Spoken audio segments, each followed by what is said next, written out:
ହେଲା ଯେ ଯଦି ମଙ୍ଗଳ ନିଚସ୍ଥ ଅଛି, ମଙ୍ଗଳ ହେଲା ଅଗ୍ନି ତତ୍ଵର ରାଶି, ଅଗ୍ନି ତତ୍ଵ ଗ୍ରହ, କର୍କ ହେଲା ପାଣି, ସେଠି ଯାଇକି ବସିଲା, ମକର ଲଗ୍ନ ଠାରୁ ସପ୍ତମରେ ବସିଲା, ମୀନ ଲଗ୍ନ ଠାରୁ ପଞ୍ଚମରେ ବସିଲା, 5 ନମ୍ବର ଘର ନା ମୀନ ପାଇଁ, ମେଷ ପାଇଁ 4 ହେଲେ ମୀନ ପାଇଁ ହୃଦୟ ସ୍ଥାନ। ତ ଏଠି ଜେନେରାଲି ଏଇମାନଙ୍କର ଯଦି ଫିଜିକାଲ ପ୍ରୋବ୍ଲେମ,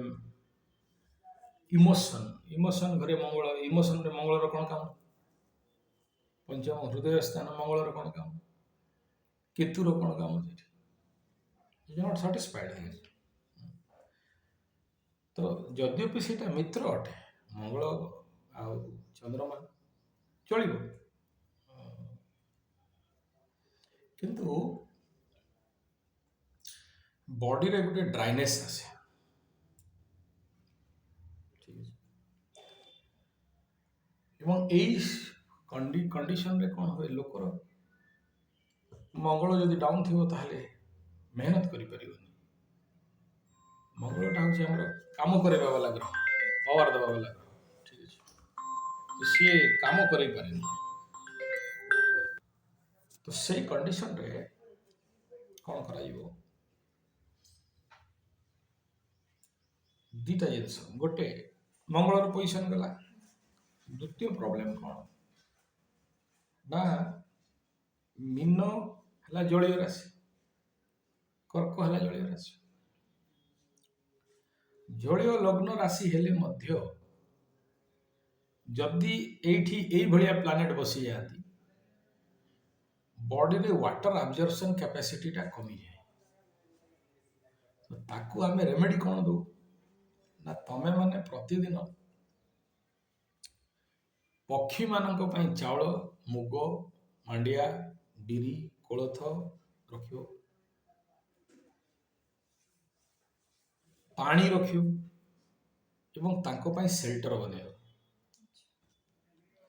ନେଇଥାନ୍ତି, କାଲି ତ ବହୁତ ଗୁଡ଼େ ଜାଗା ବୁଲିଲେ, ଆଉ ଗୋଟେ ଜାଗା ନେଇଥାନ୍ତି। ମୋର ଗୋଟେ କକାଟେ ଅଛି, ନୂଆ ଘରଟେ ବନେଇଛି, କିନ୍ତୁ ସେଠି ମଣିଷ ସିନା ରହୁଛନ୍ତି, କିନ୍ତୁ ସେ ଘରର ମାଲିକ ହେଲେ ଘରଚଟି। କିଛି ନହେଲେ ବି ତା ଘର ସାଇଡରେ 10,000 ଚଢ଼େଇ ରହନ୍ତି। ସେ ଘର ଗଲେ ମୁଁ ଭିଡ଼ିଓ କେତେବେଳେ ୟୁଟ୍ୟୁବରେ ଛାଡ଼ି, ତା ପୁରା ଘର ବାଉଣ୍ଡ୍ରି ବାହାରଟା ଯାକ ଘର ଚଟିଆଙ୍କ ପାଇଁ ଏଇଭଳିଆ ଯୋଉ ବନଉନୁ, ଯୋଉଟା ବତେଇଲି, ସେଭଳିଆ ବନା ବସା ହେଇଛି ଚାରିଆଡ଼େ। ସବୁଦିନ କିଛି ନହେଲେ ବି 25-30 କିଲୋ ଧାନ ଖାଆନ୍ତି। ତାଙ୍କର ଜମି ଅଛି, ଚାଷ ହେଉଛି, ପ୍ରତିଦିନ ସେତିକି ଧାନ ଦିଆହବ। ମୁଁ ଆଉ ଜୀବନରେ କୋଉଠି ଦେଖିନି, ମୋ କକା ଘରେ ଖାଲି ଦେଖିଛି। ଜବାଘାଟ କେତେବେଳେ ଯଦି ଯିବୁ ଦେଖି ଆସିବୁ, ଘର ସାରା। ଆଚ୍ଛା, ସେଇଠି ତ ଚଢ଼େଇ ରହନ୍ତି, ଜାଗା ମିଳେନି ବେଳକୁ ପାଖ ଆଖ ଯେତକ ଗଛ, ସନ୍ଧ୍ୟା ହେଇଗଲା ଚେଁ ଚାଁ ଚେଁ ଚାଁ, ଯେମିତି ଆମର ଗୁରୁକୁଳରେ ଦେଖିଲୁ ସେ ଝରଣା ସବୁ ଦେଇକି ମାନେ ତା ପାଖରେ, ତାକୁ ଆଉ ଟିକେ 2 ଦିନ ରହିଥିଲେ ଦେଖିଥାନ୍ତା। ସେ ଗାଈ ଚରେଇ ଯିବ, ଚଢ଼େଇ ମାନେ ତା ସାଙ୍ଗେ ସାଙ୍ଗେ, ସେ ବାସନ ମାଜିବ, ଚଢ଼େଇ ମାନେ ତା ପାଖରେ ଆସିକି ବସିଥିବେ। ସେଠି ଯୋଉ ହନୁ ମାଙ୍କଡ଼ ଅଛି, ସେ ହନୁ ମାଙ୍କଡ଼ 3ଟା ଅଛି, ହନୁ ନା ପାତି, ଆଉ କୋଉ ମାଙ୍କଡ଼କୁ ପସେଇ ଦିଅନ୍ତି, ଯାହା ଖାଇଲା ତାଙ୍କ ପାଇଁ ବାହାର କରିକି ଦେବ, ଠିକ ଅଛି। ସେ ଯୋଉ ଗୋଧି, ସିଏ ସେଠି ରହି, ସେ ଆଉ କାହାକୁ ପସେଇ ଦେବେନି, ମାନେ ତାର ସେମାନେ ହେଲେ ବେଷ୍ଟ ଫ୍ରେଣ୍ଡ। ଗାଈ, ଚଢ଼େଇ, ଗୋଧି, ମାଙ୍କଡ଼, କୁକୁର, ସେମାନେ ଗେଟ୍ ବାହାରେ ଜଗିଥିବେ। ଆଉ 2ଟା ବିଲେଇ ଥିଲେ, ସେମାନେ ମରିଗଲେ। ଆଗରୁ ଥିଲେ ଠେକୁଆ, ଗିନିପିଗ, ଏସବୁ। ମୟୂର ଗୋଟେ ଆସିକି ସବୁବେଳେ ବସିଥିଲା ସେ ଜଙ୍ଗଲରେ, ସେ ମୟୂରର ଫଟୋ ମୋର ଫେସବୁକରେ ପାଇବ। ମୋ ବୁଲେଟରେ ଆସିକି ବସିବ, ଫଟୋ ଉଠା କହିବ। ବହୁତ ତା ଟାଇମରେ ଆସିବେ ନା। ଏବେ ବସନ୍ତ ଋତୁ, ଏବେ ହଳଦୀ ବସନ୍ତଙ୍କର, ହଳଦୀ ବସନ୍ତ, କୁପତ, ଏମାନେ ସବୁ ଆସୁଛନ୍ତି। ଯେତେବେଳେ ପାଚିବ ଫଳ, ସେତେବେଳେ ସବୁ ସେମାନେ ଆସିବେ। ମାନେ ଏସବୁ କହିବାର ତାତ୍ପର୍ଯ୍ୟ ହେଲା ଯେ ଯଦି ଦ୍ୱିତୀୟରେ ଶନି ଅଛି, ଲୋକଟା ଶୋକି, ତା ଜୀବନଟା ସାରା ଶୋକ ଛାଡ଼ିବ। ତ ଏଇ ଯୋଉ ଚଢ଼େଇ ମାନଙ୍କୁ ଏଇ ଯୋଉ ପଞ୍ଚଦାନା ଯଦି ଦିଆଯାଏ, ଆଉ ତାକୁ ପାଣି ଦିଆଯାଏ, ତାଙ୍କ ପାଇଁ ସେଲ୍ଟର ବନେଇ ଦିଆଯାଏ, ସେଇଟା କ'ଣ ହୁଏ ଧର୍ମଶାଳା। ଏବେ ମୁଁ ତତେ କହିବି ଆଣେ 50 ଲକ୍ଷ ଧର୍ମଶାଳା ବନେଇବୁ, ଲୋକମାନେ ରହିବେ, ବନେଇ ପାରିବୁ? ଆଚ୍ଛା ଯଦି ବି ଧର୍ମଶାଳା ବନେଇବୁ, ସେ ଶଳା ଧର୍ମଶାଳାରେ କିଏ ଆସିବ, କିଏ କିଟ୍ ଭଳିଆ କିଏ ଆତ୍ମହତ୍ୟା କରିବ, ତୁ ଜରାଏ ବନ୍ଧା ହେଇକି ଯିବୁ। ଇଏ କଳି ଯୁଗରେ ସେ ଧର୍ମ ନାହିଁ। ତେଣୁ ଏଇଠି କ'ଣ କରାଯିବ ନା, ଗୋଟେ ହେଲା ଗଛ ଲଗେଇବା, ଏଇ ଦୋଷରୁ ନିବାରଣ ପାଇଁ ଗୋଟେ ହେଲା ଗଛ ଲଗେଇବା, ଆଉ ଗୋଟେ ହେଉଛି ଯାହାର ସନ୍ତାନ ହାନି ଯୋଗ ଥିବ, ପଞ୍ଚମ ସ୍ଥାନ କିଛି ଯଦି ପୀଡ଼ିତ ଅବସ୍ଥାରେ ଥିବ, ପୀଡ଼ିତ ଗ୍ରହ ଥିବ, ସନ୍ତାନ ବାଧା ହେଇଯିବ,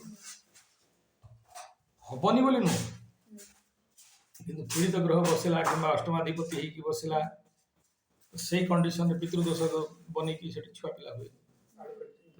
ପାରାଶରରେ ଭଗବାନ ପାରାଶର ଲେଖିଛନ୍ତି ଯେ ଜାଗା ନବ, ଗଛ ଲଗେଇବ, ଗଛ ଲଗେଇକି ବାମୁଣକୁ ଦାନ କରିବ। ବାମୁଣକୁ କାହିଁକି ଦାନ କରିବ, ଅନ୍ୟ କାହାକୁ ଦେବୁନି କାହିଁକି? ତା ପଛରେ ଗୋଟେ ଆଚ୍ଛା ସେସବୁ ତ କେହି କରିପାରିବେନି। ତା ପାଇଁ ଉପାୟ କ'ଣ? ଇଏ ପକ୍ଷୀମାନଙ୍କୁ ପଞ୍ଚ ଅନାଜ ପ୍ରତିଦିନ ଭଲେ 2-2ଟା ପାଣି ଟିକେ ତାଙ୍କୁ ଦିଆଯିବ। ପକ୍ଷୀ, ଦ୍ୱିତୀୟ ହେଲା ମାଛ, କିନ୍ତୁ ଘରେ ମାଛ ଚାଷ କରିବନି, ପାଖରେ ବନ୍ଧ ପୋଖରୀ ଅଛି, ସେଠି ଯାଇକି ଅଟା ଗୁଲି ପକେଇକି ପଳେଇ ଆସିବ, ଠିକ୍ ଅଛି? ବଟ୍ ଏଇଟା ରେଗୁଲାର କରିବାକୁ ପଡ଼ିବ। ୟାର ଚମତ୍କାରିତା ଏତେ ଅଟେ, ଲୋକକୁ ବଡ଼ ବଡ଼ ବିପଦରୁ ବାହାର କରିଦିଏ। ଆଉ ଗଛରେ ପାଣିଟା ବାନ୍ଧିବୁ, ଗଛ ହେଲା ବୁଧ, ବୁଧ ହେଲା 0-0, ଗଛରେ ଯେତେବେଳେ ପାଣି ବାନ୍ଧିଲ, ପକ୍ଷୀ ବି ଖାଇଲେ, ତଳେ ପାଣି ବି ପଡ଼ିଲା, ତ ଗଛକୁ ରେଗୁଲାର ପାଣି ଗଲା। ୟାର ମାନେ ଡାଇରେକ୍ଟ ଇନଡାଇରେକ୍ଟ ବହୁତ ପ୍ରଚଣ୍ଡ ଏଫେକ୍ଟ ଅଛି। ତମେ ଯେଉଁ ମୋ ସହିତ କାରରେ ଗଲ, ସକାଳୁ ଯଦି ଆମେ ଆସିଥାନ୍ତେ ତାହେଲେ ଦେଖେଇଥାନ୍ତି, ମୁଁ ସେ ହୋଟେଲକୁ ପହଞ୍ଚି ନଥିବି, କୁଆ ଆସିକି ଠିଆ ହେଇଯିବି। କିନ୍ତୁ ମୋ ମାନେ ଘରୁ ପଶିଲା ମାନେ 15-20ଟା କୁକୁର, କାଳିଆ, ଚିନୁଆ, ବିଲୁଆ ସବୁ ଆସିକି ପହଞ୍ଚିବେ, ଏକଦମ ଦୌଡ଼ିକି ଆସିକି ଛାଡ଼ିବେନି ତ, ଆଉ ଆଗ ଆମକୁ ଦେବେ। କିନ୍ତୁ ସେଠି କୁଆ ମାନେ ମୋ ପଛରେ ପଡ଼ନ୍ତି। ଇଭିନ୍ ମୁଁ କାର୍ ଚଲେଇକି ଯିବି, କୁଆ ମାନେ ମୋ ସାଙ୍ଗେ ସାଙ୍ଗେ ଚାଲି ଚାଲି ଯାଇଥିବେ। ଧରାଯାଉ କିଛି କୁଆ ପାଇନାହାନ୍ତି, ତ ମୁଁ ତାଙ୍କ ପାଇଁ ସାଇଡ଼ରେ ନିମକି ପକୁଡ଼ି ସବୁ ଧରିଥିବି, କାର୍ରୁ ଏମିତି ଫିଙ୍ଗୁଥିବି, ସେମାନେ ଉପରୁ ଉପରୁ ଧରିବେ, ଖପା ଚାଲିବେ ମୋ ସହିତ କାର୍ରେ। ଗେଟ୍ ବାହାରେ ସେମିତି ମାନେ ମୁଁ ଡ୍ରାଇଭିଂ କରୁଛି ନା, ସେମିତି ଇଏ ତାଙ୍କର ହେଲା। ତାପରେ ୟା ଉପରେ ବାଙ୍ଗାଲୋର ବଢ଼ିଆ କେସ୍। ବାଙ୍ଗାଲୋରରେ ବିବେକାନନ୍ଦ କେନ୍ଦ୍ର ୟୋଗ କେନ୍ଦ୍ରରେ ମୋର ସେଠି ପ୍ରଶିକ୍ଷଣ ରିସର୍ଚ୍ଚ କୋର୍ସ ଗୋଟେ ଥିଲା, ତ ସରିଗଲା। ଆମର ଯେତେ ସବୁ ସାଙ୍ଗମାନେ ଥାଆନ୍ତି, ତା ଭିତରୁ ଗୋଟେ ବହୁତ ଭଲ ସାଙ୍ଗ ହେଇଯାଇଥିଲା ବାଙ୍ଗାଲୋରର କନ୍ନଡ଼ ଲୋକଟା, କନ୍ନଡ଼ ପିଲାଟା, ବହୁତ ପୁରୁଣା, 30 ବର୍ଷ ପୁରୁଣା କଥା। ଡାକିଥିଲା ଯାଓगे ତ मेरा घर आना, ତ ସେ ନମ୍ବର ଦେଇଥିଲା, ତା କ୍ୱାର୍ଟର ନମ୍ବର ଦେଇଥିଲା। ଖୋଜି ଖୋଜି ସେଠି ତାଙ୍କ ଘର ସେଠି ସାମ୍ନାରେ ଗୋଟେ ବଡ଼ ଏମିତି ଖାଲି ଜାଗା ପଡ଼ିଛି, ସେଠି ବହୁତ ଗୁଡ଼େ ମାନେ କଚଡ଼ା ସବୁ ପଡ଼ିଛି, ଗୋଟେ ଭଙ୍ଗା ଜାଲିଟେ ଫିଙ୍ଗା ହେଇଛି, ସେ ଭଙ୍ଗା ଜାଲି ଭିତରେ ଗୋଟେ କୁଆଟେ ଅଛି, ଆଉ ସେ କୁଆ ସାଇଡ଼ରେ ରାଉ ରାଉ ରାଉ ରାଉ କାଉଁ କାଉଁ କାଉଁ କରୁଛନ୍ତି। ମୁଁ ସାଇଡ଼କୁ ଗଲି ଏକ କରିବା ପାଇଁ, ଦେଖିଲି ସେଠି କୁଆଟା, ଛୁଆଟା, କୁଆ ଛୁଆଟା। ମୁଁ ଯାଇକି ଯେତେବେଳେ ଗଲି, ମୋତେ ଆସିକି ଟିକେ ଠେଙ୍କା ଠେଙ୍କେଇ କଲେ, ମୁଁ ସମସ୍ତଙ୍କୁ ଅଡ଼େଇକି ବାଡ଼ି ବାଡ଼ି ଗୋଟେ ଧରିଲି, ଆଉ ସେ କୁଆକୁ ବାହାର କରିଦେଲି। କୁଆଟା ଉଡ଼ିଗଲା, ସେ ପଶି ଯାଇଥିଲା କେମିତି ଜାଲି ଭିତରେ। ଆଉ ମୁଁ ହାତ ଗୋଡ଼ ଧୋଇକି ତାଙ୍କ ଘରେ ପଶିଲି, ଖାଇ ପିଇକି 2ଟା ଖଣ୍ଡରେ ବାହାରିଲି, ବସ୍ ଧରି ବାଙ୍ଗାଲୋର ମ୍ୟାଜେଷ୍ଟିକ୍ ପାଇଁ। ୟୁ ନେଭର ବିଲିଭ୍, ତାଙ୍କ ଘରୁ ଚାଲି ଚାଲିକି ଅପ୍ ଟୁ ମ୍ୟାଜେଷ୍ଟିକ୍ ପର୍ଯ୍ୟନ୍ତ, ଯେଉଁ ମ୍ୟାଜେଷ୍ଟିକ୍ ଯାହା ଯୋଉଠି ବସ୍ ଧରାଯିବ, କୁଆ ମାନେ ସବୁ ଉପରେ କାଉ କାଉ କାଉ କାଉ ଯେମିତି thank you thank you thank you, they know everything. ତେଣୁ ଯାହାର ମଙ୍ଗଳର ଦୋଷ ଗ୍ରହ ଅଛି, ଗୋଟେ ହେଲା ଏଇଭଳିଆ ମଙ୍ଗଳର ସବୁ। ଆମେ ମଙ୍ଗଳ ଦୋଷ ପାଇଁ ତ ଗୁଡ଼ ଗାଈ, ଗୁଡ଼ ଅଶ୍ୱସ୍ଥ ଗଛ, ଆଉ ଗୁଡ଼ ଉତ୍ତରା ସବୁ ଅଛି, ବଟ୍ ଏମିତି ମଙ୍ଗଳ ଦୋଷ ଯଦି ଥିବ, ଠିକ୍ ଅଛି, କାହିଁକିନା ମଙ୍ଗଳଠୁ ଶନି ଅଷ୍ଟମ ହେଇଗଲା, ଷଡ଼ାଷ୍ଟକ ରଖିଦେଲା ଏଇଠୁ, ସେମିତି କଣ୍ଡିସନରେ। ଆଉ ଜଳୀୟ ରାଶି ସବୁଠୁ ବେଶୀ ଆକ୍ଟିଭେଟ୍ ହେଲେ ତୋର ଭୂମି ତତ୍ତ୍ୱ ରାଶିର ଆକ୍ଟିଭେସନ୍ ନାହିଁ, ସେଇ କଣ୍ଡିସନରେ ଏଇ ରେମେଡ଼ିଟା ସବୁଠୁ ଭଲ କାମ ଦିଏ। ଦ୍ୱିତୀୟ କ'ଣ ନା, ତୁ ଗୋଟେ ସାଇଣ୍ଟିଫିକାଲି ଜାଣିଥିବୁ, ବର୍ତ୍ତମାନ ଖରାଦିନେ ପ୍ରାୟ ପ୍ରତିଦିନ ଗୋଟେ ଆଙ୍କଡ଼ା ଅଛି, 10,000 ପକ୍ଷୀ, 10,000 ପକ୍ଷୀ ପାଣି ଆଉ ଖାଦ୍ୟ ଅଭାବରେ ତଣ୍ଟି ଶୁଖିକି ମରିଯାଆନ୍ତି, ପକ୍ଷୀ ମଡ଼କ ହେଇଯାଏ। ଆମେ ଜାଣିପାରୁନୁ, କାହିଁକିନା ପକ୍ଷୀ ମରିଲା ମାନେ କ୍ଷୁଦ୍ର କ୍ଷୁଦ୍ର ସବୁ ଉଠିକି ନେଇଯାଆନ୍ତି ଜଙ୍ଗଲ ସାଇଡ଼୍। ତ ମୁଁ ଯୋଉଠି ବି ରହେ ମୋ ଘର ଉପରେ ବି ଗୋଟେ ଜାଗାରେ ପାଣି ରଖିଦେଇଥାଏ, ଆଉ ପଞ୍ଚନାଜି ରଖିଦେଇଥାଏ, ଆଉ ମୋ ପାଖରେ ଯୋଉଠି ସୁବିଧା ହୁଏ ମୁଁ ସେଠି କରିଦିଏ। ମୋର ସେମିତି ଦୋଷ ନାହିଁ, ମୋର ଗ୍ରହ ଦୋଷ ନାହିଁ, କିନ୍ତୁ ମୋର ଏଇଟା ଗୋଟେ ଆଦତ। ଆଉ ମୋ କକା କଣ୍ଟିଆ ପଣ୍ଡା ସେ ହେଲା ମୋର ତାର ପ୍ରେରଣା। ତା ଘର ଯେଉଁମାନେ ଦେଖିକି ଖାଲି ପକ୍ଷୀ ଚାहे ସନ୍ଧ୍ୟା ହେଇଗଲା ମାନେ ଦିନ ଛାଡ଼ିବେନି ତତେ। ସେ ବସିଥିବ ତା ଉପରେ ଏଠି ଗୋଟେ ଚଟିଆ ଚଢ଼େଇ ସହଜେ ଧରା ଦିଅନ୍ତି। ଛୋଟିଆ ଚଢ଼େଇ ଏତିକି ଟିକେ ଟିକେ ଥାନ୍ତି, ଧରା ଦିଅନ୍ତି। ଏଇଠି ବସି ଖଟ ତଳେ ବସିଥିବେ, ସିଏ ତାର ବସିଥିବେ, ଖାଇବା ତାଙ୍କୁ ଦଉଥିବ, ତାର ଆନନ୍ଦ କିଛି ଅଲଗା ଅଛି। ଠିକ ଅଛି।